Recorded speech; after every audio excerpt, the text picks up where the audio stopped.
সম্মানিত দর্শক মণ্ডলী, আসসালামু আলাইকুম। আজকে আপনাদের সামনে অনেক গুরুত্বপূর্ণ একটা বিষয় নিয়ে কথা বলতে যাচ্ছি। সেটা হচ্ছে যে ভারত তাদের যে আপনার ডিপ্লোমেসি বা কূটনৈতিক পরিবারগুলো আছে, তারা এই নির্বাচনের আগেই সরিয়ে নিতে চাচ্ছে। আসলে এই বিষয়টাই নিয়ে আপনাদের সামনে আমি কিছু গুরুত্বপূর্ণ বিষয় তুলে ধরতে চাচ্ছি। তো বিষয়টি হচ্ছে এরকম যে ভারত বিশ্বের কাছে বোঝাতে চাচ্ছে যে বাংলাদেশে তাদের নিরাপত্তা নেই। এটি অত্যন্ত চতুর একটি প্রক্রিয়া যে বাংলাদেশকে বহির্বিশ্বের কাছে আপনার একটি সন্ত্রাসী রাষ্ট্র হিসাবে দেখানোর চেষ্টা করছে। যে বিষয়টি না বললেই না, নন ফ্যামিলি সার্ভিস স্টেশন, এই বিষয়টি হচ্ছে আসলে এই বিষয়টি ব্যবহার করা হয়, এই কথাটিকে ব্যবহার করা হয় যুদ্ধ বিধ্বস্ত যে দেশগুলো রয়েছে সেই দেশগুলোর ক্ষেত্রে এই কথাটা ব্যবহার করা হয়। সেটি হচ্ছে আমাদের দেশ কি, আমরা কি আফগানের মতন আমাদের দেশে কি চলছে কিনা, কিংবা সিরিয়ার মতন আমরা আছি কিনা, বা ইরাকের যে যুদ্ধ, কিংবা এই বিভিন্ন দেশগুলোতে যেগুলোতে তারা যে যুদ্ধগুলো চলছে সেই পজিশনে বাংলাদেশ আছে কিনা, এই বিষয়টি আসলে আপনাদেরকে বুঝতে হবে। তো ভারত বরাবরই চেষ্টা করে যে যখন তারা আমাদের সাথে পেরে ওঠে না, তখন তারা একটি করে কথা বের করে, যেটার মাধ্যমে বিদেশিদেরকে বোঝাতে চায় যে, বা আমাদের ফরেন যেসব ডেলিগেট আছে, বাণিজ্য করেন, ব্যবসা করেন, বা এখানে বসবাস করেন, তাদেরকে বোঝাতে চান যে বাংলাদেশ একটি একটি সাম্প্রদায়িক দেশ। হচ্ছে অনেক গুরুত্বপূর্ণ কিছু তথ্য বা উপাত্ত আমি আপনাদের সামনে তুলে ধরব। সেটি হচ্ছে যে নন ফ্যামিলি সার্ভিস স্টেশন, এই কথাটি কিন্তু অনেক গুরুত্বপূর্ণ একটি বিষয় রয়ে গেছে। সেটি হচ্ছে যে মানে এই কথাটা শুধুমাত্র সেসব দেশের জন্য প্রযোজ্য যেসব দেশগুলোতে আপনার যুদ্ধ বিধ্বস্ত অবস্থায় রয়েছে, কিংবা গৃহযুদ্ধ চলছে, তাদের ক্ষেত্রে এটা প্রযোজ্য। তো বিগত দিন থেকে আমাদের যে 5ই আগস্টের পর যে পরিবর্তন আমাদের দেশে এসেছে, এখান থেকে তো আমরা কখনোই দেখিনি যে আমাদের দেশে কোনো দাঙ্গা হাঙ্গামা চলছে, কিংবা মানে বিদেশি কূটনৈতিকদের উপরে হামলা চলছে। আসলে এই বিষয়টি আমাদের ভেবে দেখার বিষয় রয়েছে। সেটা হচ্ছে যে আমাদের সবাইকে ভাবতে হবে, এবং আমাদের দেশের যেই মানে দেশটাকে নিয়ে ভারত যে গেম খেলার চেষ্টা করতেছে, এখান থেকে আমাদেরকে প্রতিহত করতে হবে তাদেরকে। আমাদের এই ডিপ্লোম্যাটিক পদ্ধতি দিয়েই আমাদের তাদেরকে প্রতিহত করতে হবে। যে বিষয়টি আমি তুলে ধরতে চাচ্ছি, এটা একটা অনেক গুরুত্বপূর্ণ একটা বিষয় আপনাদের সামনে আমি তুলে ধরবো। সেটা হচ্ছে যে বাংলাদেশে ভারতীয়রা চাকরি করেন আপনার 2023-24 সালের যেই আমাদের কাছে যে ডাটাটা রয়েছে, তাতে প্রায় 26 লক্ষ আপনার ভারতীয়রা আমাদের দেশের তারা বিভিন্ন সেক্টরে চাকরি করেন। এর মধ্যে যেমন রয়েছে আপনার টেক্সটাইল ইন্ডাস্ট্রিতে, তারপরে গার্মেন্টস ইন্ডাস্ট্রিতে, তারপরে রয়েছে আইটি সেক্টরে, এবং রয়েছে আপনার এনজিওগুলোতে। এখানে তারা যে জিনিসটা বোঝাতে চাচ্ছে যে আমাদের আর কয়দিন পরে আমাদের সামনে নির্বাচন, জাতীয় সংসদ ত্রয়োদশ নির্বাচন আসতে যাচ্ছে, যেটাকে তারা অস্থিতিশীল করার জন্য, তাকে প্রভাবিত করার জন্য তারা এরকম একটি নতুন চালাকি করেছে। যেন বাংলাদেশের যেই সব বিদেশি কূটনৈতিকরা এখানে বসবাস করেন, কিংবা যারা বিদেশি যারা ব্যবসা আছে, যারা আমাদের দেশে ইনভেস্ট করেন, আসলে তাদেরকে বা বাংলাদেশকে তাদের কাছে একটি সন্ত্রাসী রাষ্ট্র হিসাবে প্রকাশ করার জন্য তারা এরকম একটি প্রক্রিয়া চালায় যাচ্ছে।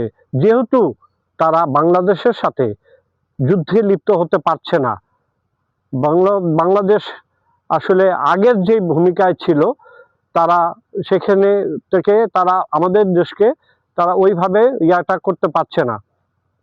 এখানে যে বিষয়টি আমি আপনাদেরকে তুলে ধরবো, সেটা হচ্ছে অনেক গুরুত্বপূর্ণ একটা বিষয়। সে বিষয়টা হচ্ছে যে বিগত আওয়ামী সরকারের যে 15 বছর বা 16 বছর যে তারা দেশ শাসন করছে, পুরো দেশটাকেই তারা ভারতের হাতে তুলে দিয়েছিল। যার ফলে এই আমাদের তত্ত্বাবধায়ক সরকার আসার পর যে তাদের এই মানে বিনা পয়সায় বিনা ইনভেস্টমেন্টে আমাদের দেশ থেকে তারা যেভাবে মানে টাকা পয়সা তারা লুট করে নিয়ে যাচ্ছিল, সেটা হচ্ছে যে এটা একবারেই তাদের বন্ধ হয়ে গেছে। যার ফলেই তাদের মাথায় এখন ঠিক নেই এবং তাদের দেশেরও এখন খুব করুণ অবস্থা চলছে। যেমন আপনারা যদি দেখেন যে আমাদের বাংলাদেশি পর্যটকদের কারণে তাদের ভারতীয়দের বিভিন্ন হোটেল ব্যবসা বলেন, পরিবহন ব্যবসা বলেন বা পর্যটন ক্ষেত্র বা চিকিৎসা, সবকিছুর মধ্যে একটি ধস নেমেছে। এই ধসটাকে তারা সামলাতে যে বাংলাদেশকে চাচ্ছে বিদেশি কূটনৈতিকদের কাছে আপনার হেয় করার জন্য কিংবা একটি সন্ত্রাসী রাষ্ট্র হিসাবে পরিচয় করার জন্য তারা চেষ্টা চালিয়ে যাচ্ছে। গুরুত্বপূর্ণ একটি বিষয় যেটা আমি আপনাদের সামনে অনেকগুলো তথ্য উপাত্ত নিয়ে এসেছি, যেগুলো আমি চাচ্ছি যে আপনাদের মাঝে তুলে ধরতে। সেটা হচ্ছে যে ভারত যদি এরকম একটা তকমা বাংলাদেশের সাথে লাগায় যে এই দেশে তারা নিরাপদ না, তারা 64 জেলাতে তাদের ভিসা সেন্টারগুলো রয়েছিল। সেই ভিসা সেন্টারে তারা যেসব তাদের যে কর্মচারীরা কাজ করে, এর মধ্যে তাদের রয়্যাল এজেন্ডাও ছিল, যেটা আমাদের বিগত সরকার স্বয়ং তাদেরকে লালন করত। আজকে তাদের এই কে এখানে থাকতে না পারার কারণে তাদের মাথা আজকাল ঠিক নেই। তারা যে বাংলাদেশের উপরে হামলা চালাবে এটাও তারা পারছে না। আপনার আমাদের বহির্বিশ্বের যেসব শক্তিশালী রাষ্ট্র রয়েছে যারা বাংলাদেশকে নিজের করে তারা লালন করছে, তারা সহযোগিতার হাত বাড়িয়ে দিয়েছে, এটাও তাদের ভিতরে একটা ভয় কাজ করছে। যার ফলে তারা যখন দেখছে যে আমরা এই বাংলাদেশে হামলা চালাতে পারছি না, তখন তারা চেষ্টা করছে যে এই দেশের মধ্যে এমন একটি কথাকে আমরা সম্প্রচার করে দিই, কারণ যেহেতু তারা এশিয়া মহাদেশ বলেন বা বিশ্বের একটি বড় পরাশক্তি একটা রাষ্ট্র, যে তারা যখন একটি দেশকে নিয়ে শঙ্কা প্রকাশ করবে, তখন বিশ্বের অন্য বহির্বিশ্বের যে আরো যেসব আমাদের দেশে কূটনীতিকরা রয়েছেন, যারা ব্যবসায়ী রয়েছেন, যারা ইনভেস্টর রয়েছেন, তারা এই বিষয়টাকে নিয়ে ভয় পাবেন যে আসলে যে এত বড় একটি রাষ্ট্র যখন এই কথা বলছে যে বাংলাদেশ নিরাপদ না, তখন তারা এই দেশে আর নতুন করে তারা ব্যবসা বাণিজ্যতে তারা ইনভেস্ট করতে ভয় পাবে। আসলে এটার পিছনের মূল কারণটি হচ্ছে যে যেহেতু তারা বাংলাদেশের সাথে যুদ্ধে লিপ্ত হতে পারছে না, এখন তারা এরকম একটা চালাকি করতে চাচ্ছে যে তারা একটা প্রোপাগান্ডা চালাচ্ছে যে এই দেশকে যদি আমরা একটা সন্ত্রাসী ট্যাগ লাগিয়ে দিতে পারি, তাহলে বিদেশি পর্যটকরা বলেন কিংবা বিদেশি ইনভেস্টর যারা আছেন তারা আর এই দেশে ইনভেস্ট করবে না। এটা যদি হয় তাহলে বাংলাদেশ অর্থনৈতিক দিক দিয়ে একটি ক্ষতির সম্মুখীন হবে, যার ফলেই এটা ভারতের একটি নোংরা কৌশল বলে আমি মনে করি। আপনারা সূক্ষ্মভাবে চিন্তা করবেন যে আমি যে কথাগুলো বলেছি সেই কথাগুলো মধ্যে আপনার যুক্তিযুক্ত কিনা বা কতটুকু গুরুত্ব আছে, এটা আপনাদের মস্তিষ্কে এটাকে একটু যদি খেলান তাহলে আপনারা এখান থেকে বুঝতে পারবেন। তাহলে বাংলাদেশে আমরা যেটুকু জানি 23-24 থেকে শুরু করে বর্তমান পর্যন্ত আনুমানিক 26 লক্ষ ভারতীয়, যাদের বেশিরভাগেরই যাদের বৈধ ভিসা নেই, তারা টুরিস্ট ভিসা এসেছিল এই দেশে। টুরিস্ট ভিসা এসে তারা এখানে চাকরি করছে বিভিন্ন সেক্টরগুলোতে। তো আমি যেটা মনে করি যে যদি নিরাপত্তাহীনতায় ভারতের কূটনৈতিক পরিবারগুলো ভুগেন, তাহলে এই যে 26 লক্ষ যে তাদের যে কর্মীগুলো আমাদের বাংলাদেশ থেকে বিভিন্ন সেক্টর থেকে ইনকাম করে তারা তাদের দেশে যে অর্থটা নিয়ে যাচ্ছে, তাহলে তাদেরকে কেন ওনারা সরানোর চিন্তা করছে না? তাহলে এখান থেকে কি আমরা ধরে নিব যে এইটি হচ্ছে টোটালি ভারতের একটি নোংরা পলিটিক্স বা একটা নোংরা চিন্তা ভাবনা, যে বাংলাদেশকে বহির্বিশ্বের কাছে একটি সন্ত্রাসী রাষ্ট্র হিসাবে তুলে ধরার জন্য তারা চেষ্টা চালিয়ে যাচ্ছে? তাহলে বিষয়টি যেটি দাঁড়ালো যে আমাদের দেশে আপনার 23-24 সাল থেকে শুরু করে 25 প্রায় ২৬ লক্ষ বেকার রয়েছে। তো এই যে ভারতীয় যে অবৈধ আপনার ২৬ লক্ষ আপনার কর্মী কাজ করছে, তো আমি মনে করি যে বাংলাদেশ সরকারের জরুরি একটি বিষয় হয়ে গেছে সিদ্ধান্ত নেওয়ার, সেটি হচ্ছে যে আপনার এদেরকে খুঁজে বের করে তাদের দেশে ফেরত পাঠানো। তাহলে আমাদের দেশের যে ২৬ লক্ষ ৩০,০০০ বেকার ছেলে মেয়ে রয়েছে তাদের একটি কর্মসংস্থানের ব্যবস্থা হয়ে যাবে, যেটার মাধ্যমে আমাদের দেশের অনেক বড় একটি রেমিটেন্স তারা এই দেশ থেকে নিয়ে চলে যাচ্ছে অবৈধভাবে। তা আমি মনে করি যে আমার সাথে আপনারাও একমত হবেন যে আমাদের দেশের যে ২৬ লক্ষ ৩০,০০০ বেকার রয়েছে তাদেরকে আমরা একটি কর্মসংস্থানের ব্যবস্থা করতে পারবো যদি আমরা এই ভারতীয়দেরকে আমাদের দেশ থেকে খুঁজে খুঁজে বের করে অবৈধভাবে যারা রয়েছে তাদেরকে তাদের দেশে আমরা ফেরত দিতে পারি। আরেকটি বিষয় সেটি হচ্ছে যে এই যে ভারতীয় যে আপনার ২৬ লক্ষ আমাদের আনুমানিক ২৬ লক্ষ যে কর্মীরা কাজ করছে, সেখানে এটার বিপরীতে ভারতের সরকার তারা বলছে যে বৈধভাবে ১৯,০০০ কর্মী তাদের আমাদের দেশে কাজ করে। তো আমি মনে করি যে বাংলাদেশের যেসব ছেলে মেয়ে রয়েছে তারা অত্যন্ত মেধাবী, তারা এই দেশে কাজ পাচ্ছে না, তারা বেকারত্ব মধ্যে ঢুকে আছে, যার ফলে তারা নেশাগ্রস্ত হচ্ছে, হতাশাগ্রস্ত হয়ে যাচ্ছে, পরিবারের কাছে তারা ছোট হচ্ছে।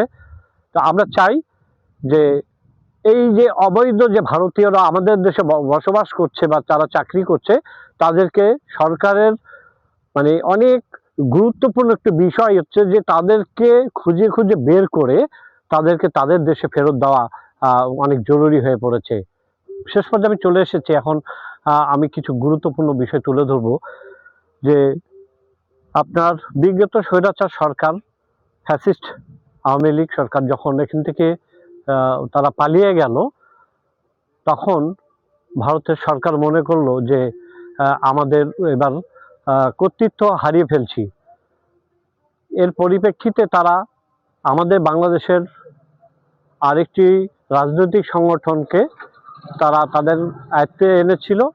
এই শেখ হাসিনার মাধ্যমে তারা যে সুবিধাগুলো নিচ্ছিল, সেই সুবিধাগুলো যেন তারা বহাল রাখতে পারে, তাই তারা চাচ্ছিল যে এই আরেকটি সরকারকে হাতে এই দেশটিকে তারা তাদের মতো করে তুলে দিবে।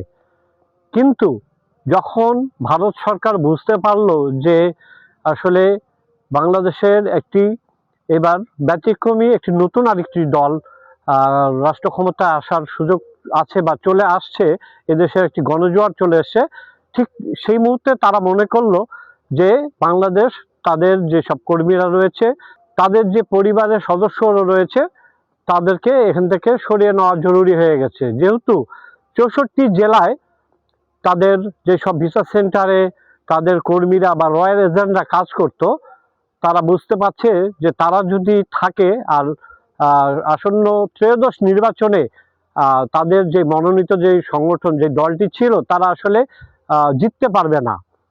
তাহলে কি হবে? পরবর্তীতে যে নতুন সরকারটা আমাদের দেশে গঠন করবে, তারা এদেরকে ধরে এদেরকে বিচারের আওতায় নিয়ে আসবে। এই ভয়ের কারণেই আমি মনে করি যে ভারতের সরকার তাদের পরিবারের এই সদস্যদেরকে এই দেশ থেকে সরিয়ে নেওয়ার একটা পরিকল্পনা করছে, যার ফলে যে তারা নিয়ে যাবে ঠিকই, কিন্তু তারা চাচ্ছে বহির্বিশ্বের কাছে বাংলাদেশকে একটি সন্ত্রাসী রাষ্ট্র হিসাবে পরিচয় করে দিয়ে বা তকমা লাগিয়ে দিয়ে তারা এখান থেকে সরে যেতে চাচ্ছে। তো আমরা সোচ্চার হব, আমরা জেগে উঠব, আমরা বাঙালিরা, আমরা কারো কাছে মাথা নত করি নাই, আমরা করবো না। আগামীতে আপনারা সবাই থাকবেন, আমরা আসবো আবার নতুন আরেকটা টপিকস নিয়ে। মুক্ত কলম, ঠাকুরগাঁ।